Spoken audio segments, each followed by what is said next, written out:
been in this business now for over 10 years. How did you first get into it? I was like influenced by a lot of the, the early London DJs of the mid-80s, like Derek B and Paul Anderson, all those guys. And I started up as a warm-up for them at like Electric Ballroom and places like that, which were like really hip, like, soul clubs of like the early to mid-80s. And you're a regular at Shoom and the legendary High on Hope, where you were actually instrumental in breaking the New York garage sound. What were those days like? Well, at the time, you don't sort of realise that what you're doing is going to be like looked back on as so, influential. But it was obviously a really brilliant time for me because, as you said, High on Hope was instrumental in sort of introducing New York deep house, and you had like great people like Ten City, Gwen Guthrie, all these, legends that would come through there. People like David Morales, Frankie Knuckles, CNC Music Factory, loads of people, nearly every top producer at some point came through there. And we introduced a lot of like stuff like playing from reel to reels, and it was just a real exciting time. People would really party then, and likewise at Shum, and that whole era is just really fun. I've got really fond memories of it all. You took a whole year out of DJing to work on the production side, and during that time you became well respected, and you were one of the youngest remixers in London, working with people like Eternal, Lisa Stansfield. Is there anybody that you haven't worked with that you'd like to work with?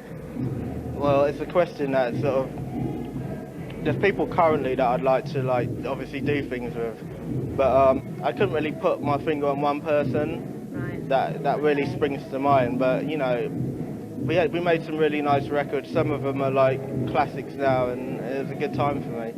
You have your own record label, Outlaw Records. What are you working on at the moment? Well, we've just signed a big distribution deal. I mean, we started the label to push the UK talent. I based it kind of like on, Bad Boy or like the American independence, because no one was really like breaking talent at that time. And I'm proud to say a couple of my early signings have now graduated to be really successful, like Master Steps and Colour Girl. You're building a new record label as well, aren't you? Yeah, we've got a new record label called Street Fighter, which will have, will be more on the American side, like house, like, I don't know, harder dance music. We've got a few things signed. A guy called Paul Main, he did loads of big records for Strictly Rhythm, and he's got a big fan base in America. People like Danny Tignaglia are big fans of his. So we're going to have the first release up and coming from him. How would you describe your sound at the moment?